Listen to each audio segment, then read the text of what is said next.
जय माता की। आप सभी का हमारे YouTube चैनल जय माता की एक प्रार्थना में हार्दिक अभिनंदन है। सबसे पहले आप सभी को हिंदू नववर्ष विक्रमी संवत 2080 की हार्दिक शुभकामनाएं।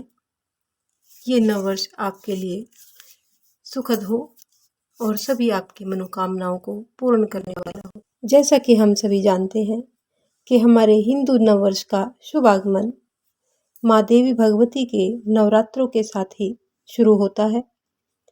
तो आशा करते हैं कि माँ भगवती आप सभी पर अपनी कृपा दृष्टि बनाए रखे और आने वाला वर्ष आप सभी के लिए बहुत ही सुखमय हो और आपकी सभी मनोकामनाओं को पूर्ण करने वाला हो। माँ भगवती के नवरात्रों की महिमा अपरंपार है। माता के नवरात्रों में किया जाने वाला दुर्गा सप्तशती का पाठ सभी के लिए बहुत ही मनोकामनाओं को पूर्ण करने वाला होता है। उसकी सभी वीडियोस हमने अपने पिछले वीडियो में दी हुई है। आप हमारे चैनल पर उन वीडियो को जाकर के उनको देख सकते हैं और उनका आप पाठ या सुमन कर सकते हैं। तो ज़्यादा समय ना वेस्ट करते हुए आज हम शुरू करते हैं अपने ऋग्वेद के जो अध्यायों की हमने कड़ी शुरू की है। उस कड़ी के अंतर्गत आज हम दूसरे अध्याय के सूक्त नंबर 74 से आज की अपनी इस कथा को अपने इस वीडियो को शुरू करेंगे। इससे पहले यदि आप हमारे चैनल पर अभी नए आए हैं तो कृपा करके चैनल को सब्सक्राइब कर लीजिए और घंटी जैसे दिखने वाले बटन को भी दबा लीजिए ताकि आने वाली नई वीडियो की नोटिफिकेशन आपको सबसे पहले और आसानी से मिल सके। तो आज का सूक्त नंबर 74, इसमें ऋषि सोमाहुति भार्गव, देवता अग्नि और छंद त्रिष्टुप है। हे यजमानो, मेहमान रूप अग्नि को तुम्हारे लिए मैं आहूत करता हूँ। वे समस्त प्राणधारियों के ज्ञाता और मनुष्य एवं देवगण के धारक है। भृगुवंशियों ने जिस अग्नि को जल स्थान, अंतरिक्ष और मनुष्यों में विद्यमान किया, वे द्रुतगामी अश्व वाले हमारे शत्रुओं को पराजित करे। देवगण ने अग्नि को मनुष्यों में सखा के समान दृढ़ किया है। वे अग्निदेव हविदाता के घर में वास करके रात्रियों में ज्योतिर्मान करते हैं। जैसे अपने शरीर की पुष्टि करते हैं वैसे ही अग्नि को पुष्ट करो। जब वे अग्नि अधिक बढ़ते हुए काष्ठ आदि का भक्षण करते हैं उस समय वे तेजस्वी हो जाते हैं। जैसे रथ में जुड़ा हुआ अश्व अपनी पूंछ हिलाता है, ठीक वैसे ही उनकी ज्वालाएं काष्ठ पर हिलती है, यानी अग्निदेव की ज्वालाएं लकड़ी पर उसी तरह से हिलती है। अग्नि की श्रेष्ठता का गुणगान करने पर वे अपने रूप प्रदर्शित करते हैं। वे हव्य प्राप्त करने वाले को ज्वाला से परिपूर्ण होते हैं तथा वे कभी भी बुढ़ापे को ग्रहण नहीं करते। प्यासे के समान अग्निदेव वनों को जलाते और जलों के तुल्य विचरण करते हैं। वे रथ में जुड़े हुए घोड़े के समान ध्वनि करते तथा अपने काले रास्ते को प्रकट करते हुए भी सूर्यमंडल के समान शोभायमान होते हैं। संसार व्यापक अग्नि पृथ्वी पर बढ़ते हुए और स्वामीहीन पशु के समान घूमते हैं। यही प्रदीप्त अग्निदेव वनों को भस्म करके कष्ट पहुंचाने वाले कांटों को भी मिटा देते हैं। हे अग्निदेव, तुम्हारे प्रथम सवन की रक्षा को स्मरण करके आज हम तीसरे सवन में रमणीय प्रार्थनाएं करते हैं। तुम हमें वीरत्व, ऐश्वर्य और सुंदर वन प्रदान करो। हे अग्नि के देव, गुफा में विराजमान ऋषिगण तुम्हारे द्वारा रक्षित हुए अद्भुत श्लोक उच्चारित करते हुए अद्भुत धन को ग्रहण करते हैं। वे महान संतान आदि प्राप्त करके शत्रुओं को पराजित करने में समर्थ होंगे। तुम विद्वान जन वंदना करने वालों को वर्णीय धन प्रदान करो। तो ये था सूक्त नंबर 74। अब सूक्त नंबर 75। इसमें भी ऋषि सोमाहुति भार्गव रहेंगे, देवता अग्नि और छंद अनुष्टुप है। होता रूप चैतन्य प्रद पिता के समान अग्निदेव पहले मनुष्यों की सुरक्षा हेतु प्रकट हुए थे। हम भी हवि से परिपूर्ण होकर पूजनीय विजेता और सुरक्षा के साधन अग्नि से धन ग्रहण करेंगे। अनुष्ठान के नायक अग्नि में 7 किरणें जुड़ी हुई है। देवताओं के पौत्र समान अग्निदेव मनुष्यों के पौत्र रूप हुए, यानी अग्निदेव देवताओं के पौत्र के समान है और वो मनुष्यों के पौत्र रूप हुए अनुष्ठान के 8वें स्थान में लीन होते हैं। इस अनुष्ठान में ऋत्विजों के द्वारा धारण किए गए हव्य अन्न और गाई हुई प्रार्थनाओं को वे अग्निदेव भली भांति यानी अच्छी प्रकार से जानते हैं। वह अग्नि अत्यंत पवित्रता से उत्पन्न हुई है। एक डाली से दूसरी डाली पर जाकर फल तोड़ने के समान यजमान यज्ञ को अभिष्ट धाता जानते हुए एक के बाद एक दूसरा युग करते हैं। नेष्ठा अग्नि की सेवा में 10 उंगलियां धेनु रूप में सींचने वाली होती है तथा इनके गाहर प्रत्यय आदि रूपों की अर्चना में लग जाती है। मातृभूमि वेदी के निकट भगनी के समान जूहू को घी से पूर्ण करते रहते हैं। तब वर्षा से वृद्धि करने वाले जौ के तुल्य अग्नि भी पुष्टि को ग्रहण होते हैं। यह अग्नि महान कार्य के लिए ऋत्विक के तुल्य होते हैं। हम उनके लिए श्लोक और हवि को प्रदान करते हुए उनका अनुष्ठान करें। हे अग्निदेव, तुम्हारी महत्ता को जानने वाला यजमान समस्त देवों को तृप्त करके वह कर्म करो। तुम्हारे महत्ता को जानने वाला यजमान समस्त देवों को तृप्त कर सके वह कर्म करो। हम जिस अनुष्ठान को करते हैं वह तुम्हारा ही अनुष्ठान है। तो ये था सूक्त नंबर 75। अब हम सूक्त नंबर 76 जानेंगे। इसमें भी ऋषि सोमावती भार्गव है, देवता अग्नि है और छंद इसमें गायत्री है। हे अग्निदेव, मेरी समिधा और आहुतियों को प्राप्त करो। मेरे श्लोकों को सुनो। हे अग्निदेव, हम तुम्हें आहुतियों से हर्षित करें। तुम महान जन्म वाले शक्ति के पुत्र हो।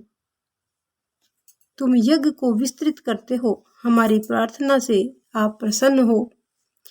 हे धन के दाता अग्निदेव, तुम अनुष्ठान की अभिलाषा करने वाले वंदना के योग्य हो। हम तुम्हारे साधक वंदनाओं से प्रार्थना करते हैं। हे अग्निदेव, तुम मेधावी धन प्रदान करने वाले हो। उनको हमारे शत्रुओं को बता दो। अग्नि हमारे लिए अंतरिक्ष में जल की वर्षा करते हैं। वह हमें महाबली बनाए और असंख्य अन्न प्रदान करे।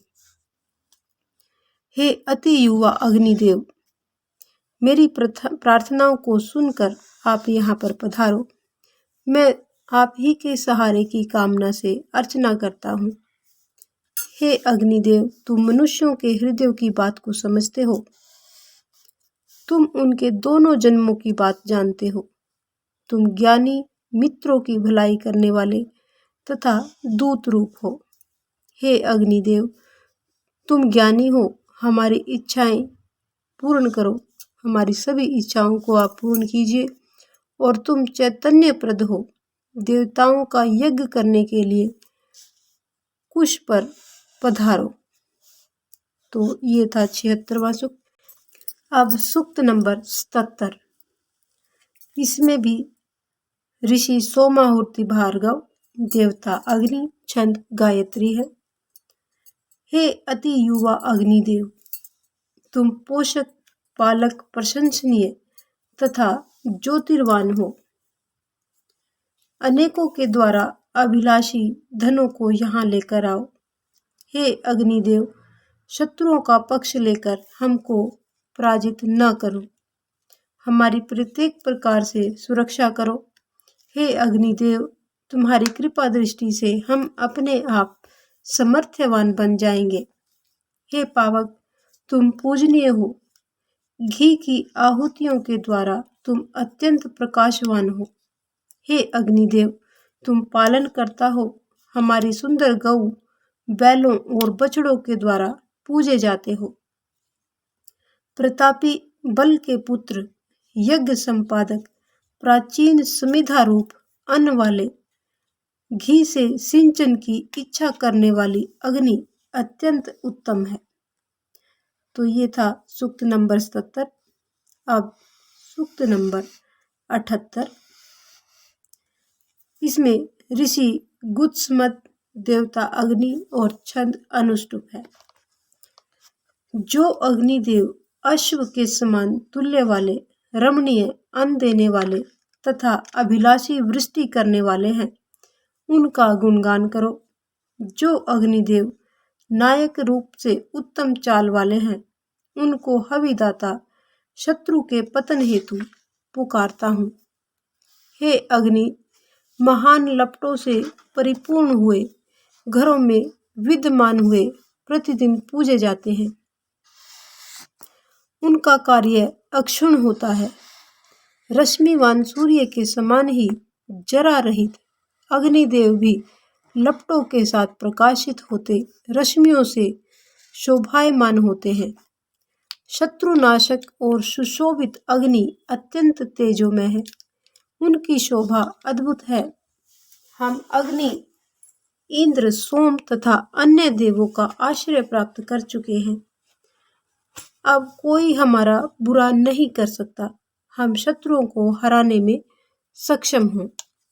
तो अब सूक्त नंबर 79 ऋषि गुत्समत, भार्गव, शौनक, ये 3 ऋषि हैं और देवता अग्नि है। छंद त्रिष्टुप है। हे अग्निदेव, मेधावी, ज्योतिवान, शक्तिशाली, अद्भुत होता, शरणाभूत, पोषक, सत्यवक्ता और लपट परिपूर्ण है। अनुष्ठानशाला में महान आसन पर विराजमान हो। हे अभिलाषी, वृष्टि करने वाले अग्निदेव, हमारा दौत्य कार्य संपन्न करो। हमारी और पुत्रों की रक्षा करो। हे अग्निदेव, तुम्हारे जन्म स्थान में हम तुम्हें पूजेंगे। जहाँ प्रकट हुए हो उस जगह की हम अर्चना करेंगे। वहाँ प्रदीप्त होने पर तुम्हें हव्या दी जाती है। हे अग्निदेव, तुम श्रेष्ठ यज्ञ करता हो। हमको दिए जाने वाले योग्य अन्नों को देवगणों से हमें दिलवाओ। तुम धन के दाता हो, हमारी स्तुति के ज्ञाता बनो। हे अग्निदेव, तुम दर्शनीय एवं कष्ट नाशक हो। तुम्हारा अद्भुत या पार्थिव कोई भी समृद्धि समाप्त नहीं होती। वंदनाकारी को अन्न प्रदान करो और उसे धनों का अधिपति बनाओ। हे अग्निदेव, तुम अपने मित्रों के सहित हम पर अपनी दया दृष्टि करो। तुम देवों के पालन करता, हमारे रक्षक और अहिंसित हो। समृद्धि से परिपूर्ण तुम सर्वत्र सभी जगह ज्योतिर्वान हो। तो ये था सूक्त नंबर 79। अब सूक्त नंबर 80। इसमें ऋषि गुत्समत, भार्गव, शौनक और देवता अग्नि और छंद त्रिष्टुप है। अग्निदेव होता और पिता के रूप हैं। वे मनुष्यों के द्वारा अनुष्ठान स्थान में प्रदीप्त किए जाते हैं। वे ज्योतिर्वान, अमर, मेधावी, अन्न और शक्ति से परिपूर्ण सभी के द्वारा सेवा करने योग्य हैं। मतिवान, दिव्य ज्योति वाले अविनाशी अग्निदेव, मेरे आवाहन को सुनो। उनके लाल रंग के अश्व उन्हें विभिन्न स्थानों में पहुंचाते हैं। अर्धवायु ने 2 अरणियों से अग्नि को उत्पन्न किया है। वे विविध बेलों में गर्भ रूप में व्याप्त होते और रात में अत्यंत प्रकाश से युक्त और सभी लोकों के पालक हैं। वे बुद्धि को प्राप्त हुए हवियों के द्वारा व्याप्त होते हैं। सर्वव्यापी यज्ञ की कामना वाले अग्निदेव को हम घी से सींचते हैं। वे शांति पूर्वक उसे सेवन करें। अग्नि के पूर्ण प्रदीप्त होने पर उन्हें स्पर्श करने में कोई भी सक्षम नहीं है। हे अग्निदेव, अपने तेज से शत्रुओं को पराजित करते हुए हमारी इच्छा योग्य वंदनाओं को समझो। तुम्हारी शरण में हम मनुष्य के तुल्य वंदना करते हैं। तुम धन के दाता हो, हाथ में जूहू लेकर मैं तुम्हें श्लोकों से पुकारता हूँ। तो ये था सूक्त नंबर 80 जो यहीं पर संपन्न होता है। इसके साथ ही हम अपनी आज की इस वीडियो को यहीं पर संपन्न करेंगे। यदि आपको हमारी ये वीडियो पसंद आए तो एक लाइक का बटन अवश्य दबाएं। इस प्रकार की और भी अन्य धार्मिक रोचक कथा कहानियों को जानने सुनने के लिए हमारे चैनल पर बने रहें। तो मिलते हैं आपसे अगले वीडियो में अगले सूक्त के साथ। तब तक के लिए जय माता की, जय हिंद, जय भारत।